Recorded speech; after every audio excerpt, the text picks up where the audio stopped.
Hi there, welcome back. Today I would like to talk about this camera. It's a 360 mini camera, as it's called, a action camera. However, there's a lot of problems using it, and people seem to have a hard time having fun with the camera. So today I'm going over a unboxing first, and then I'm going to show you how to use something, because it's easy enough to take some pictures with the camera. Works very intuitive, also records some video, but the problem is, what do I do with the video and the photos this camera is putting out? Because it's not a standard format, and apparently a lot of people are having problems converting it into something useful. So we're going to go over that at the end of the video, but first some unpacking. Okay, time for some unboxing. So, got this package today with DHL. Let's see, so we can do something like that. Yeah, DHL. And inside it was this 360 mini cam. Got a bicycle outside, looks great. The box looks fine, you can see some specs about the camera. Nothing impressive at all. It seems like a pretty bad camera if you were just only looking at the specs. If it wasn't for the 220 degree. So the box, of course, is damaged as always when you ship with DHL, so nothing good there. But it seems intact. So let's see what's inside. First of all, we got the camera. And it's using the GoPro mounts, as you can see. Same system. It's inside its protective case. Some plastic. And a box of accessories. Empty. So let's see what's in the accessories. A strange mount with some angles on it. Maybe for a drone. You can hang it and it can... Yeah, I'm not sure. A piece of cloth for your nose. A USB cable. A piece of paper to hold everything in place. With some pictures. So it's a picture book. Velcro straps, fittings, or shoes if you want, a pipe fitting so you can put it on your bike or something else, a loose bracket, looks like a screw for this thing right here, yeah, something like that. Another loose bracket, another loose bracket, and another screw, fitting screw. That's it. So, the camera. It looks really nice. I have already removed the sticky plastic. There was some sticky plastic, you can see. This, some sort of protection for the lens and the screen. So yeah, it's off. You can open it like this. This is supposed to be waterproof. I'm not sure, because it's clearly inspired by the GoPro, same type, but this is very thin. It feels very light, but I'm sure it's okay for just rain. But underwater, I don't think so, because these over here, usually you have a really good seal. And these just don't feel like a very good seal. They feel like they can move sideways. So I would not trust these to be 100% waterproof. Sure, for rain and bad weather it's fine. For diving, no. You can test it by closing it up like this, throwing it in the dishwasher or something else, to see if there's water inside. So that's a ominous sign, but hopefully this is not from some of the new. It's a micro USB. So off with that. Anyway, here we go. The camera, the lens. You should use your cloth for that. There we go. It looks great. It's really small. Check this out. This is a keyboard. This is the numpad. It's like 3x3 keys on the numpad. Power button, record button, the small display with some buttons. A small opening, SD card, HDMI, USB, battery. Looks great. Microphone. The problem with these action cameras is the microphone. It's usually terrible, and I also think this is. I have zero fit in the microphone on these devices. The finish looks real nice. So overall, I think it's a really nice device, but until I try it out, I don't really know. So time for some testing. I'm going to mount this on my helmet on my bicycle, I believe, and take a ride around the neighborhood. And of course I'll link down below in the description that video. And of course in 360 so you can see the resolution as is. Unboxing done. So now let's talk about the camera. I have recorded some video and I've taken some photos with the camera. Now here's the strange thing. The pictures and video is not something you're used to. So you need special software to be able to handle it and to upload it to YouTube. The example video I have linked in the description below. Yes, I'm fully aware of the spelling error. Thank you. It's recorded with this camera right here. So there's some things I like to talk about. First, we need to remember this is first generation of 360 cameras. But the quality is still quite bad. So it's just like the Samsung Gear VR 360, I think it's called. The quality is not great, but it's viewable and you can see details. When using this, there's no details. I had this attached to my car on the roof and I drove around. And the details were so, in fact the image was so unclear, you couldn't even read the license plates on the other cars. So that's a bit sad. However, the camera is really fun, and the fun part is you can control where you want to look when reviewing the video. So that's pretty cool, so you can see whenever something else is happening. So normally you just view straight ahead, but now you can turn and look behind and everything, or look up, whatever. That's cool, that's cool. But the quality, it's a 4K camera that's inside. But you need to remember the 4K is spread out from all the way over here to all the way over there. And 360 degrees around. So you're really taking the pixel and spreading them extremely far apart. And that is reducing quality severely. The next thing we're going to talk about is the format. Because regardless how you record or take pictures with this camera, you get a very strange photo or video out on your computer when you transfer it to your computer. And we're going to talk about how to make that into something useful. However, on the plus side again, this camera is extremely cool because even now when it's plugged in and it's charging, I can hook up to my phone or my computer and I'm able to use the camera, meaning I can always use the camera when it's turned on. Powering or not powering, it doesn't really matter, as long as it's available on the Wi-Fi or through the cable if you want.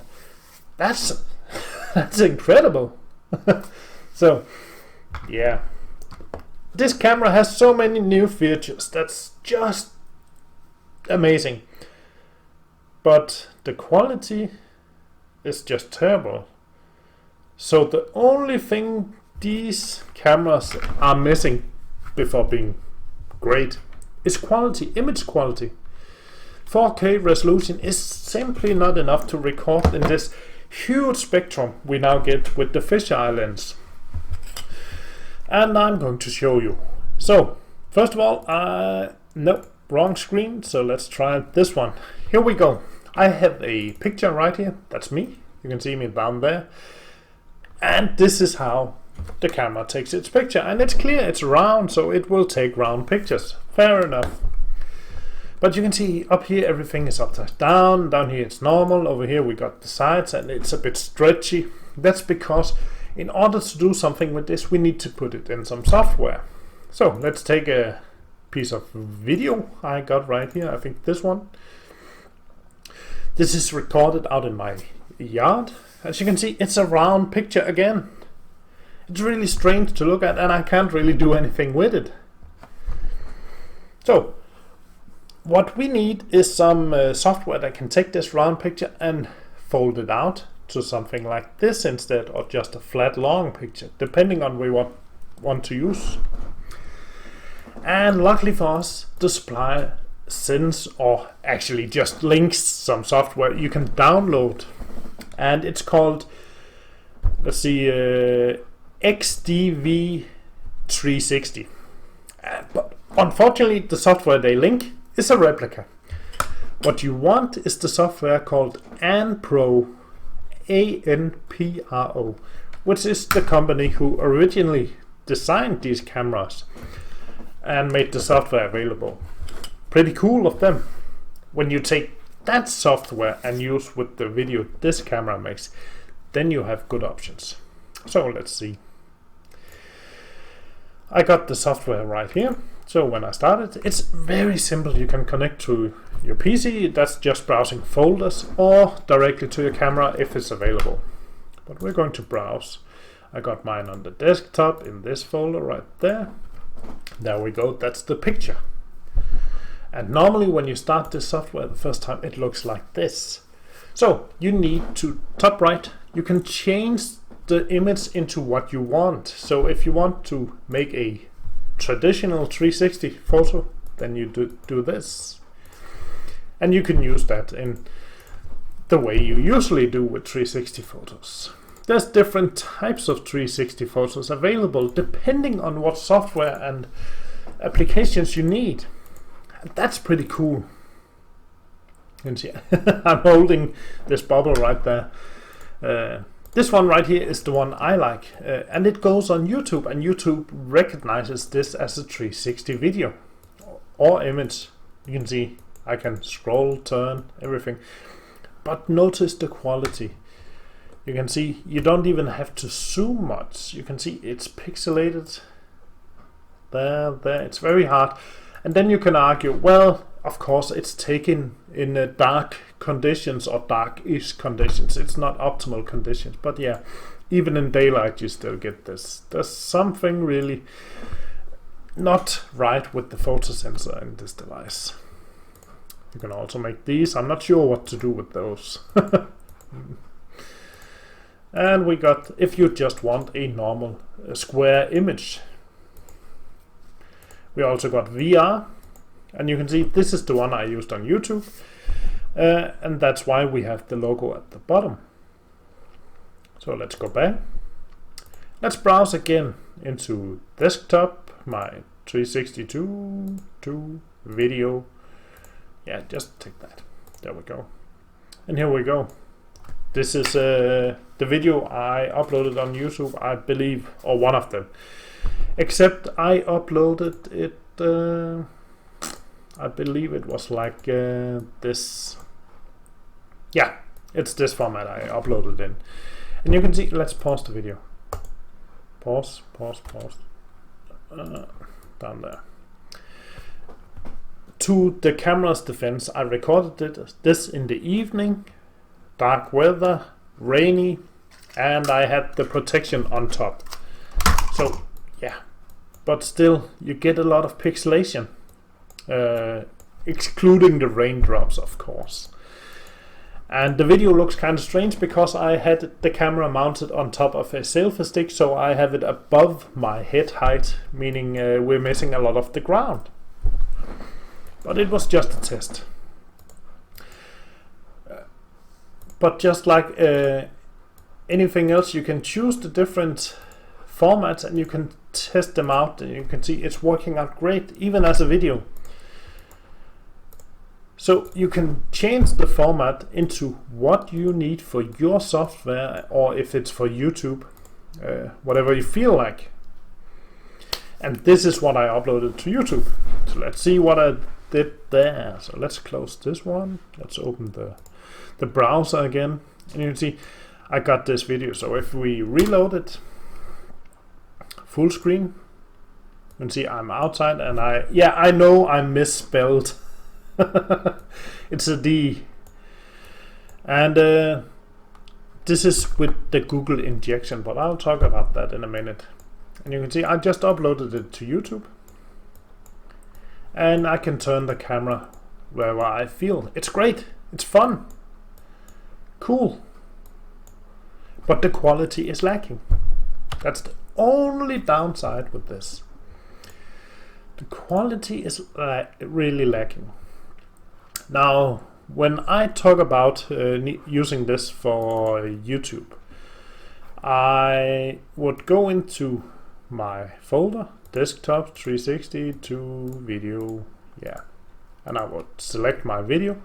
I would make sure it's the right video, set it on either VR or the spear. If you use the spear, no, that's the wrong one, this one, you also get this dark bottom. Then you hit the disk, and it's going to ask you where do you want to save it, and it will save in that format. So let's try that. So let's just save there, and you can see it's going through each frame. Let's cancel that because we got other things to do. Again, desktop 360, let's just take that, and we got the image. So if I want to save the image like this, or like this, a traditional 360 shot, I just hit the disk, and don't mind the Chinese letters because I don't think they really care about translations. Anyway, there we go. Click the disk and save. I now have a normal 360 photo, and I have this video. However, I'm using VLC. VLC does not recognize 360 shots. Google has made some software available because YouTube does not always recognize 360 videos, and it's called this one. You can just Google 360 injection, and you get the software. You have to open it, select your video, and you can see it's recognizing the type of 3D I'm using, or sorry, 360, and I'm using the spherical. That's because I chose the dome, and yeah, that's correct. So I can sit and inject. It's also going to ask to save somewhere, so let's do that. And I got 2 videos. Same videos, one of them just have injected metadata. And that's why in my demo on YouTube, one of them has injected and one of them has not. Luckily for me, using AmPro, both videos are already recognized as 360.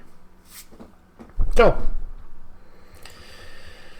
in conclusion, would I recommend this camera? For fun? Yes. For anything about photography or video making? Definitely not. Absolutely not. It does not live up to any expectations I had about a camera in 2016. The only reason for that is the quality, image quality. Everything else about this camera I love. I love the size, I love how it works, I love being able to connect to it even when powering. I love HDMI output, which works while also connected to my phone. That's incredible. So many features I love, but the image quality, it's just the big no-go for a camera. I don't know how to solve the problem. I don't know how to get better image quality in a camera like this. But when I see Samsung making the 360 camera, and the quality is also quite poor, I think it's a general problem. It's because it's the first generation. We don't have image processors able to get the high quality we want in these cameras yet. Or if we do, they are extremely expensive, and that's why they're not used in production. So, for fun, yes, I want this in a good quality. I want to mount it on my car when I go out driving like a madman. I want this on my bike, on my helmet when I drive out in the forest, on my mountain bike. Things like that. And it makes great, entertaining videos recording in 360. So I'm really looking forward to quality 360 spherical recording devices, because right now our only option is still to use some sort of frame and put 4 GoPros or GoPro replicas around and stitch that together in software and rendering it, unfortunately. So it's a toy. It's just a very, very expensive toy, because the price does not qualify this in any way. I think it's extremely overpriced. But I like it. It's fun. Hope you got something out of this video. Thank you for watching, and I'll see you next time. If you have any questions, please write them in the comments below. I usually answer all questions on multiple channels, and consider subscribing. Bye.